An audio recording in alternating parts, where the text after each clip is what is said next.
This video is all about CIPA's latest numbers showing August is up 12% year over year. But is the camera market really improving? Details coming up, but first, I encourage you to subscribe and choose all notifications so you're kept informed on the latest camera gear, news, and rumors. I love starting with an image, and as you can see here, this is all camera sales, both fixed lens and interchangeable lens cameras. And what we can see is that August is up 12% year over year, with 738,290 units sold compared to 654,746. That's worldwide. This is not Japan. This is not North America. This is total worldwide sales. And we can see that July was up too, as well as June, with June just being up by about 1.1%. 2022 is abysmal. If we go back to the beginning of the year, it's down by about 9 or 8%. And then we start to see the camera market compared to 2021 being down anywhere from 25 to 34%. February, March, April are way down between 25 and 34%. And that's huge. 2022 is falling behind 2021. And if we look at 2020, which really was one of the worst years we had, that was actually saved by the release of several major cameras, the Canon R5, the R6, and the Sony a7S III. And once those came on stream, we can see that the camera market really picked up, along with a few other additions in that year. And 2020 ended up not too badly.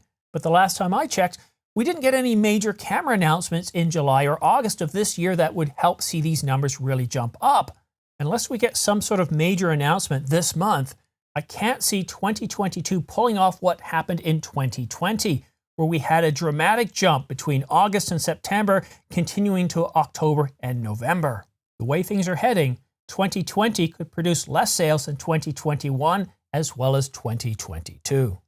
But there's one other chart I want to show you, and this is just interchangeable lens cameras. So a camera where the lens is removable, not with some sort of crowbar and hammer, as DP Review would show in their cleaning video, not using a blowtorch or anything like that. Things look quite a bit different here, don't they? Those point and shoots, well, they've been removed. We're talking about interchangeable lens cameras. And when we look at 2022 from ILC cameras, we can see that it's doing a far sight better than 2020, although we still haven't been able to replicate that bump yet. And without any major camera announcements, I really don't see that happening. And I understand there have been some really nice cameras coming out this year. The Fuji X-H2, the X-H2S, but these aren't in super high demand. Fuji has less than 5% market share worldwide. The R5, that was in high demand for many years because people weren't too happy with the 5D Mark IV, especially those that had 5D Mark III. They were waiting. People with the 5D Mark IV were waiting. So there's a huge demand for a new camera from Canon, a camera that wasn't cropping the living daylights out of video, a camera that had IBIS, a camera that had really detailed video, a high megapixel sensor. The R5 was in high demand and still is today. And then from Sony users, the a7S III was, well, it's a camera that people have been waiting for 5 years. So there's a huge pent-up demand that once these cameras hit the market, they sold like crazy, giving 2020 that much needed boost. And while 2022 did get off slow compared to 2021, we can see that once we hit May, again, 2022 greatly exceeded what we saw in 2021. And I think it's still possible that 2022 could pull off a better year than 2021. But where are the major cameras that we were hoping to get? The Nikon Z8, the Z6 Mark III, and the Z7 Mark III? Well, those cameras are most likely to come in 2023. We could get an announcement this year, but I think it's highly unlikely, as Nikon Rumors has pointed out. And for Canon, it looks like we might just be getting the R100. It doesn't look like we're going to get a high megapixel version of the R5. It doesn't look like we're going to get an announcement of the Canon EOS R1 or any other major camera, a successor to the Canon EOS RP, the EOS R. That's most likely going to come in 2023. But Sony, we are supposed to get some nice cameras. An entry-level camera is certainly possible, but the most anticipated Sony camera to be announced this month, here in October, is the Sony a7 R5, as well as the Sony a9 Mark III. And if those cameras come in at a really good price point with really amazing features and capabilities, well, then we could see 2022 pull off and do a whole lot better than it's projecting right now. A lot of people are waiting for that next big camera.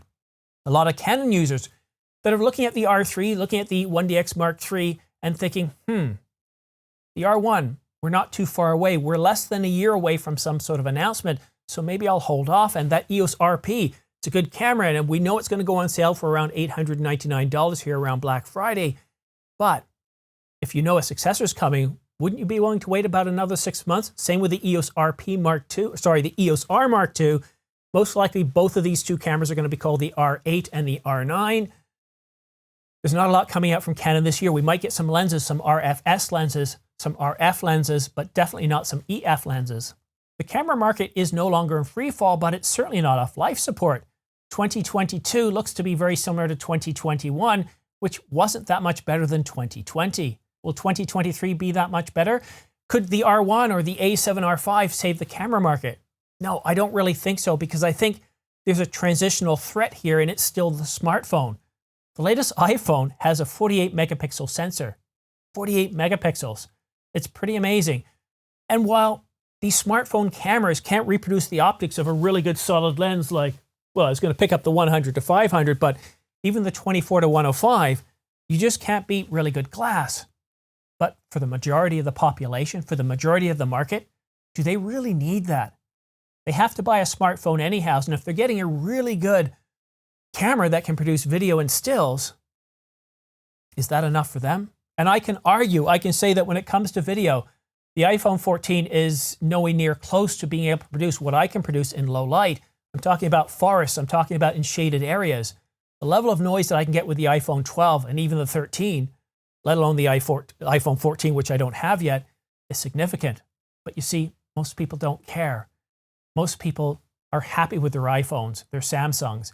And as these smartphones keep getting better and better, I can't see the camera market returning to its days of glory.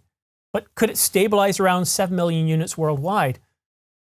Potentially. We'll just have to wait and see. We're dealing with an awful lot of threats to the market right now. The last 3 years have been challenging, to say the least.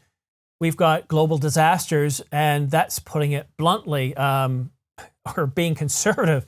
There's an awful lot going on. There's an awful lot that's impacting the market that we participate in. And even still today, there are cameras we can't get. Look at the R10, the R7. They're in short supply worldwide. I never remember having trouble trying to buy goods. When I was younger, my friends would always pre-order video games or devices that were really popular, and I never would, because I couldn't see the point of giving away my hard-earned money to a company for a month or two or whatever it was when I didn't get any benefit. And they told me, well, you get it day one. And I thought, yes, but I can go into the store and pick it up on day one without having to fork over money ahead of time. Let me know in the comments section down below where you think the camera market's going and what you think the future is. Do you actually think that this market will eventually just fade away? Or do you think it will consolidate on a couple of top-level players like Canon, Sony, or Nikon? Let me know in the comments section down below. All that being said, if you want to stay up to date on the latest camera news and rumors, go ahead and hit that subscribe button. But please make sure you also choose all notifications.